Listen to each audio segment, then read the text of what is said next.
सुसज्जित, गुणवत्तापूर्ण एवं बेहद किफ़ायती घर चाहिए तो चले आइए रिलायबल डेवलपर्स के पास, क्योंकि हम मकान नहीं सपनों सा सुंदर घर बनाते हैं।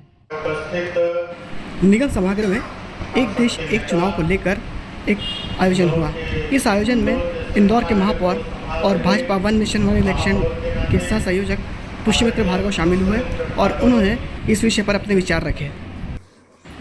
कार्यक्रम में विधायक कंचन मुकेश तुनवे, महापौर अमृता अमर यादव, भाजपा जिला अध्यक्ष राजपाल सिंह तोमर समेत बड़ी संख्या में गणमान्य नागरिक उपस्थित थे। चुनाव हुए तब भी सारे चुनाव एक साथ हुए, फिर जब 62 में चुनाव हुए तब भी एक साथ हुए।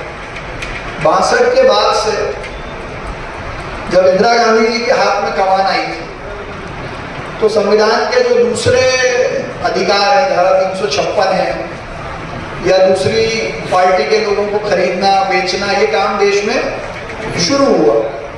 फिर 1971 में तो इंदिरा गांधी कोर्ट से चुनाव हार गई, तो लोकसभा का चुनाव भी दोबारा हुआ, खत्म हो गया।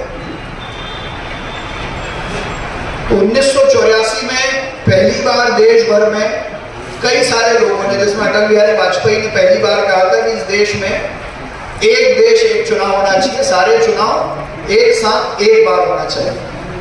1990 में इस पे लॉ कमीशन बना और लॉ कमीशन ने भी अपनी रिपोर्ट दी। प्रयास करता हूं 2024 का लोकसभा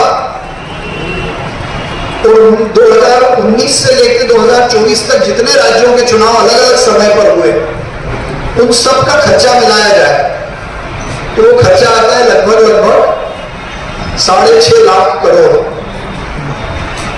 और इसमें जो काले धन का उपयोग हुआ चुनाव कराने में वो करीब 1 लाख करोड़ होगा। तो हम मोटा मोटी मान लेते हैं कि देश के सारे राज्यों का और लोकसभा का चुनाव कराने में करीब 7 लाख करोड़ रुपए का खर्चा आता है। तो शिक्षा का और स्वास्थ्य का बजट है, दोनों को मिलाकर उसका आधा। एक आंकड़ा यह आया कि यदि ये सारे चुनाव एक साथ होते हैं, सारे राज्यों के और लोकसभा के, तो कितना खर्चा लगेगा? तो उसका खर्चा लगेगा लगभग 1.5 लाख करोड़। तो भी 5 लाख करोड़ हमको बचने वाले हैं, जो भारत सरकार के किसी भी एक विभाग के पूरे बजट के बराबर है, चाहे शिक्षा का ले लो, स्वास्थ्य का ले लो, या डिफेंस में अगर और एडिशन करना हो तो बड़ा डिफेंस